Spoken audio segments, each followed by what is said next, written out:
है, जिनके ट्यूबवेल ख़त्म हुए, जिनके सोलर सिस्टम तबाह हुए।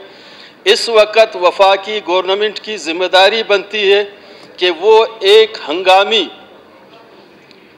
जामे पैकेज बलूचिस्तान को दें, और यही रिश्ता है रियासत की अपने इकाइयों के साथ, यही बेहतर रिश्ता है। और इस रिश्ते को निभाने की खातिर, ये तासुर देने की खातिर कि पाकिस्तान के सारे इकाई जो हैं अम्ब्रेले के तौर पे, छतरी के तौर पे अगर वफाक है, फेडरेशन है, फेडरेशन की जिम्मेदारी बनती है कि इस मुश्किल घड़ी में बलूचिस्तान के किसानों के साथ, बलूचिस्तान के जो लोग ज़मींदार थे उनके साथ ताउन करें। हम मुतालबा इस करारदाद के रूह से कर रहे हैं। इसके हवाले से हमारे जितने भी ज़री लोन हैं वो माफ़ करें, बिजली की जो बिल हैं वो माफ़ करें, और इसके साथ ही बलूचिस्तान में 10,000 ट्रैक्टर सब्सिडी रेट पे हमें दे दें, 200 बुलडोज़र हमें फराहम करें। तो इसके साथ ही हमने एक बड़े पैमाने पे, चूँकि मैं एग्रीकल्चर मिनिस्टर हूँ, इसके हवाले से हमने बहुत से डिस्ट्रिक्टों में डेटा जमा किए हैं। तो हम समझते हैं हर डिस्ट्रिक्ट के हवाले से जो हमने तफसीली जो जमा किए हैं, मजमूई तौर से 50 से 60 अरब का नुकसानात हुए।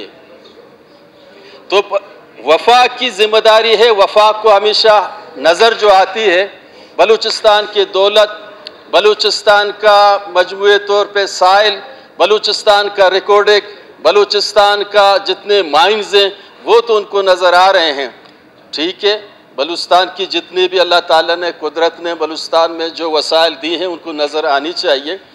लेकिन जहाँ तक बलूचिस्तान में इस वक्त जो तबाही आई है, इस रिश्ते को निभाने के लिए मरकज़ की जिम्मेदारी बनती है कि मरकज़ इस वक्त बलूचिस्तान को पूरी तौर पे एक पैकेज दे दे।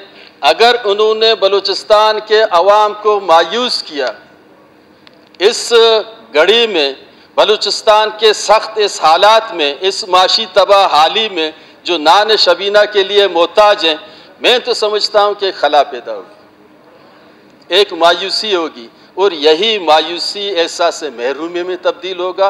एहसास महरूमी अनारकी पैदा करेगी। वो अनारकी इस रियासत, इस मुल्क के हक़ में नहीं होगी। तो हम समझते हैं एक इम्तिहान है, इस वक्त मरकज़ की जानिब से एक इम्तिहान है। बड़ी बड़ी बातें तो कर रहे हैं। शहबाज शरीफ साहब यहाँ आए, उन्होंने बातें की, साथ साथ वो अल्लामा इकबाल का शेर भी पढ़ता गया। इस वक्त शेर पढ़ने की कोई ज़रूरत नहीं है। अमली तौर पे वो हमें तावन करें, अमली तौर पे मदद करें, इसी महीने में करें, ताकि यहाँ के लोग जो इस वक्त इंतज़ार कर रहे हैं कि कुछ न कुछ उनको मिल जाए, तो मैं ये समझता हूँ कि इसकी करारदाद की अहमियत होगी और इस पर अमल दरामद होगा। थैंक यू जनाब स्पीकर। शुक्रिया।